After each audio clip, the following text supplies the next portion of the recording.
Today, I'll show you how to make pine needle tea and pine bud syrup, two simple ways to bring a little bit of the forest into your kitchen.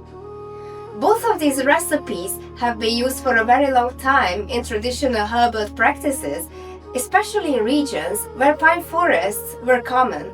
Pines, firs, and spruces are more than just beautiful forest trees. For centuries, people have used different parts of them for their beneficial effects on the body, especially during the colder months.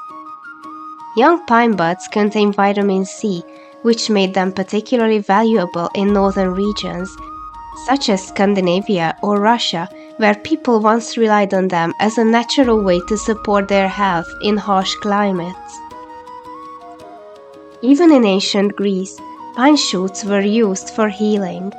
According to historical sources, Hippocrates himself used pine in herbal remedies, often as an infusion or in baths. Later, in medieval Europe, extracts and syrups made from pine were widely used to help soothe coughs and respiratory problems. Today, we no longer depend on pine remedies in quite the same way, but they remain a fascinating and fragrant part of traditional herbal knowledge.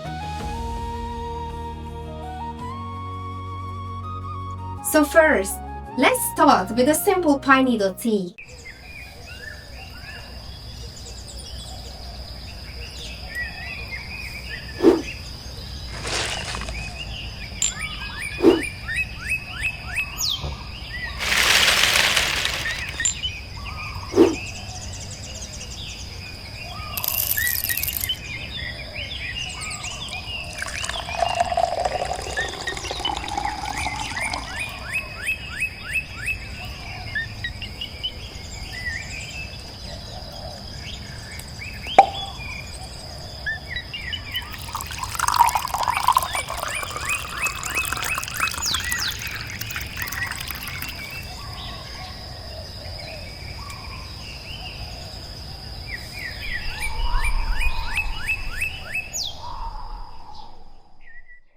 Now let's move on to pine bud syrup. There are actually two ways to prepare it. First, I'll show you the traditional one, which requires a little patience but almost no effort. To make pine bud syrup, we collect the fresh light green shoots in spring when the new growth appears on the trees. Once you have gathered enough, take a clean glass jar and place a layer of pine shoots at the bottom. Press them down gently. Next, add a layer of sugar. The sugar should be about as thick as the pine layer or even a little more. Then add another layer of pine, followed by another layer of sugar. Continue layering the pine and the sugar until the jar is full. When you're done, close the jar tightly and place it in a warm spot. Over time, the sugar will slowly draw out the juices from the pine shoots. After about 2 or 3 months, the syrup will be ready. You'll know it's done when the pine shoots float to the top and underneath them a beautiful amber-colored syrup appears.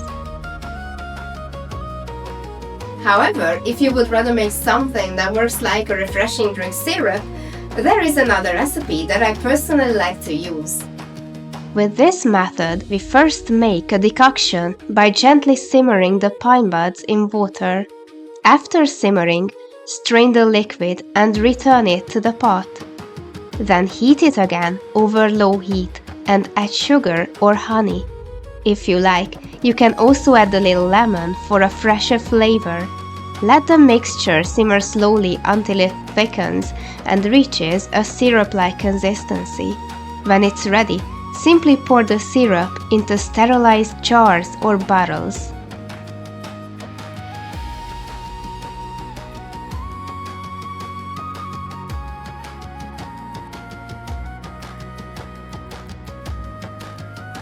Before we move on to the safety notes, I would like to clarify something important. When I talk about using pine needles, I'm not strictly referring to true pines. What I actually mean are the needles, young cones, or fresh spring shoots of the trees belonging to the Picea family.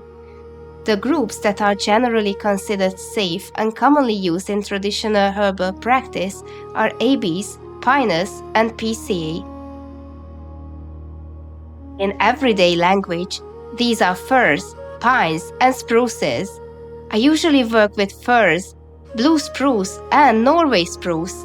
Unfortunately, true pines are not really present where I live, so I mostly rely on these species instead. Did you know you can also use the buds of these trees for cooking?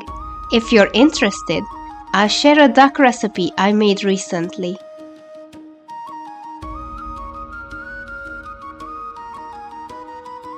Before making any of these recipes, please remember that not all plants with needle-like leaves are edible. Take this Taxus baccata plant for example. It's highly poisonous and it can be lethal for a human. Nature offers many wonderful ingredients, but correct plant identification is always the first step. So, if you're not completely confident in identifying pine species, it's best to learn from a knowledgeable guide or a reliable field guide before foraging. Thank you for being here. If you'd like to support the channel, you can like, comment, or subscribe. It truly means a lot.